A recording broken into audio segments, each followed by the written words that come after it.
It's the worst of the CBC for January 23rd, 2020, the show where I watch the CBC, so Rosemary Barton goes away. Yes, it is that day. It is the day we celebrate that Rosemary Barton has been defeated or demoted from anchor on what a ridiculous, stupid Canadian CBC format the National was. You had Peter Mansbridge, then Ian Hannah-Mensing. I'm Ian Hannah-Mensing, and this is a standard reporter voice. He had paid his dues. He was going to come in. Then they're like, no, we need to have like 4 different anchors, and we'll have like 2 of them be women, and then we'll have a bunch of minorities, and then we'll hit all these quotas. And shocking, the show was terrible. So Rosemary Barton has been demoted, which a lot of people are asking me, does that still mean we're using the Rosemary Barton scale, or is that going to change? No, in anything, it validates the validity, a bit redundant, of the Rosemary Barton scale, because I use Rosemary Barton as a measurement for bad, biased journalism, and it seems like the CBC has decided that, yeah, it's really bad. So even the CBC acknowledges that the Rosemary Barton scale is a valid form of measurement, which means the Rosemary Barton scale is officially a thing in all of Canada. It's a holiday. Today, it was actually yesterday, January 22nd will be Happy Rosemary Barton No More Day. Trademark me. Now, let's get to the worst story of the day, and then we'll get to the biggest omission. The worst story of the day. There was a lot of coronavirus, and like, which I don't mind them covering, and like, I'm not going to break down like diseases are a conspiracy. No, diseases are real. I was like, am I going to have to talk about impeachment again? Because if I do, I'm going to shoot myself. And then thankfully, the CBC came on, and with a really, really, really terribly biased story that was like just mind-numbing how they couldn't say the other side. And this is standard CBC. So there was a story about orphaned wells in Alberta. And what this means is like wells of companies that have gone out of business that no one's cleaning up. So one of the reasons why Canadian oil is ethical, one, we don't like murder gay people in our country, and like we don't fund terrorism. Actually, no. We fund a lot less terrorism in Saudi Arabia. Our population doesn't, okay, you know what? We fund a lot of terrorism. But anyways, it's idiotic.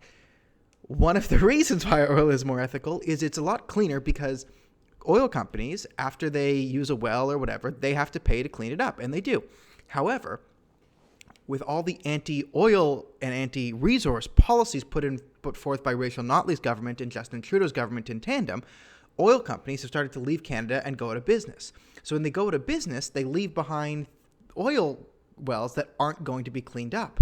And they're portraying it like, oh, you know, Alberta, it's an environmental disaster and all these things. And they talked about the Auditor General, and they needed to get security deposits, and they only got $200 million, but it's really $30 billion they needed. And oh, shocking, the government can't do anything right. And they were using oil prices from 10 years ago. Shocking, the government hadn't updated their policy in 10 years. Who could have seen this coming?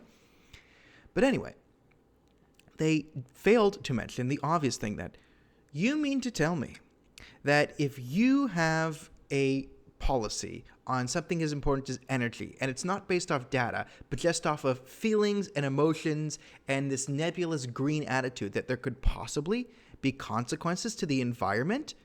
No, say it isn't so. Apparently it's so. And to be fair to the CBC, no one could have seen this coming. No one excludes me, the entire province of Alberta and Saskatchewan, everyone watching this show, and probably 50% of the people in the country I haven't mentioned. But other than that, no one, mainly Justin Trudeau and Rachel Notley, when I say no one, Justin Trudeau and Rachel Notley, could have seen this coming.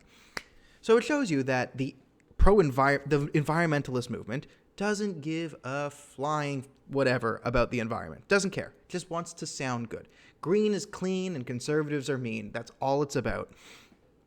So the real answer here is, hi, if oil companies keep going out of business, this could be an environmental catastrophe. Maybe let's look at the actual numbers of oil produced. Maybe if we produce oil and natural gas in Canada and we don't have to pay to ship it in from Saudi Arabia, it's actually cleaner because then you don't have to move it in from Saudi Arabia. And it's also cleaner because the companies would stay in business and then clean up behind it. Maybe we should stop attacking the energy industry. But no, they completely omitted that entire part from the story. So that was the worst part of the CBC. And then the biggest omission is the fact that I was right and they were wrong. Rosemary Barton sucks. I could do like Iran. They're not even talking about the plane crash anymore, but you've all heard about that, and I've gone on that at length. But the biggest omission today is that Daniel was right. Rosemary Barton is a terrible journalist. No one wants to see their stupid, diversity hires do anything. The National was a stupid program when they made it a 4-host thing. That makes absolutely no sense. Pick one host. It should have been Ian Hannamansing because he has a standard reporter voice. But Ian Hannamansing took it really hard. Like, he took, like, way too much Botox after he lost, like, the national thing. So he's, like, a shell of himself. So, basically, the CBC is collapsing. No one's watching it. More people are probably watching the worst of the CBC than the CBC.